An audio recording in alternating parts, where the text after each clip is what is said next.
On the 15th of March, 44 BC, history witnessed one of the most infamous assassinations of all time. Julius Caesar, Rome's most powerful man, was struck down by those he called friends. They claimed it was for the good of the Republic, a necessary act to prevent the rise of tyranny. But was this murder truly an act of patriotism, or did it doom Rome to an even darker fate?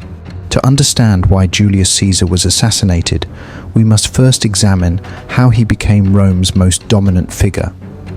Born in 100 BC to a patrician family, Caesar rose to prominence through military genius, political cunning, and the ability to command loyalty like no other. His conquests in Gaul expanded Rome's territories and filled its coffers, earning him the admiration of the people but the suspicion of the Senate. Rome was still a republic, and its leaders feared that Caesar's growing influence threatened the balance of power. The breaking point came in 49 BC when the Senate, led by his rival Pompey, ordered Caesar to disband his army. Instead, he marched his legions across the Rubicon River, an open declaration of defiance that plunged Rome into civil war.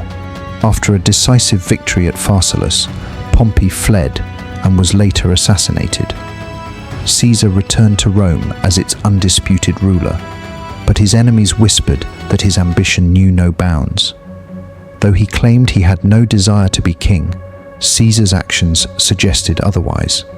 He accepted extravagant honors, sat on a golden throne, and had coins minted with his image, something reserved for gods and monarchs. In a public spectacle, Mark Antony offered Caesar a crown. He refused it thrice, but to many senators, the message was clear. It was only a matter of time before the Republic gave way to monarchy. A faction of senators, led by Marcus Junius Brutus and Gaius Cassius Longinus, believed they had only one option: assassination. They argued that Caesar's death would restore the Republic and preserve Roman liberty. But was their vision of Rome's salvation accurate? On the fateful day, omens and warnings filled the air. A soothsayer famously told Caesar, "Beware the Ides of March." His wife Calpurnia had nightmares of his murder and begged him not to go to the Senate. But Caesar, dismissing fear as weakness, ignored all warnings. Inside the Senate, the conspirators were ready. They approached him under the guise of a petition, drawing closer. Then, the first strike. A dagger tore into Caesar's flesh. More followed. 23 stab wounds, each one delivered by men he trusted. When he saw Brutus among them, Caesar reportedly uttered his final words, "Et tu, Brute? You too, Brutus?" With those words, the dictator fell, lifeless, at the base of Pompey's statue. The irony was unmistakable. The conspirators expected to be hailed as heroes. Instead, Rome descended into chaos. The people did not celebrate the Republic's restoration. They mourned their beloved leader. Mark Antony seized the moment.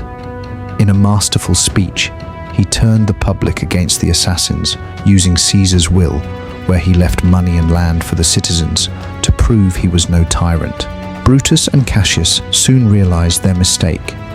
They had removed Caesar, but they had not removed his power.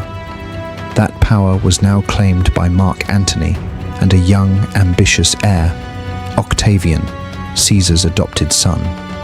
The aftermath of Caesar's assassination led to another civil war. Mark Antony and Octavian, initially allies, turned on each other. In 31 BC, at the Battle of Actium, Octavian emerged victorious. In 27 BC, he was given the title Augustus, effectively becoming Rome's first emperor. The Republic was gone.